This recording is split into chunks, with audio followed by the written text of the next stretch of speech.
Hello বন্ধুরা, আসসালামু আলাইকুম। পাপড়ি মাশরুম অ্যান্ড অ্যাগ্রো ফার্মের পক্ষ থেকে সবাইকে শুভেচ্ছা। আশা করি সবাই ভালো আছেন। যে সকল নতুন উদ্যোক্তারা একেবারেই নতুন চাষ শুরু করেছেন, আমার কাছ থেকে প্রশিক্ষণ নিয়ে অনেকেই আছেন গত মাসের এই মাসের প্রথমেই আপনি প্রশিক্ষণ নিয়েছেন, কিন্তু স্পুন বসাতে না করেছি, কারণ যখন ফলন আসবে তখন ঈদের সময় পড়ে যাবে, যার কারণে দীর্ঘ অনেক দিন, প্রায় 15-20 দিন অপেক্ষা করে এখন যারা বসাবেন অলরেডি বুকিং দিয়েছেন, অলরেডি কারো হাতে পৌঁছেছে, কেউ আছে হাতে পাবেন, প্রসেসিংয়ে চলছে।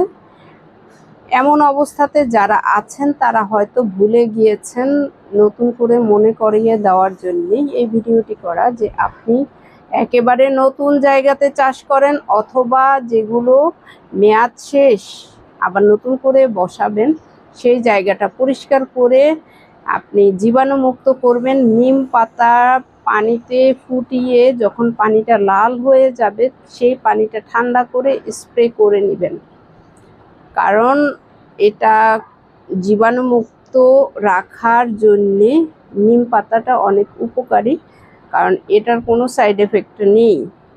এই বিষয়টা অনেকেই গুরুত্ব না দিলে অনেক সময় হতে পারে আপনার জায়গাতেই কোনো জীবাণু, সেক্ষেত্রে আপনার স্পুন প্যাকেট আক্রান্ত হতে পারে মোল্ডে।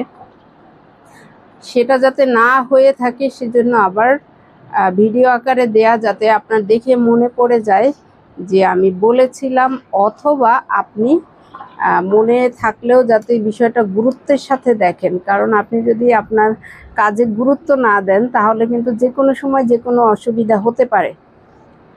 জীবাণুটা কোথা থেকে আসে কেউ বলা যায় না। আমাদের মাশরুম চাষ করতে হলে আমাদের অনেক সাবধানতা অবলম্বন করতে হয়, তা না হলে আসলে অনেক সমস্যার সম্মুখীন হতে হয়।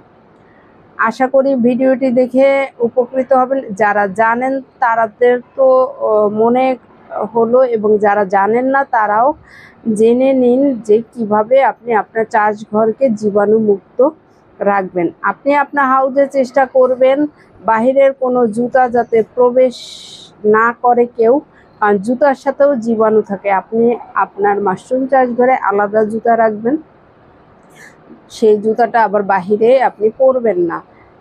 একটু সচেতন হলে মাশরুম চাষ খুব একটা কঠিন কিছু না, খুবই সহজ। আশা করি ভিডিওটি দেখে উপকৃত হবেন। ভালো থাকুন, সুস্থ থাকুন এবং নিজ ঘরে ঘরে মাশরুম চাষ করে নিজের পুষ্টি চাহিদা মিটিয়ে তুলুন। ভালো থাকুন,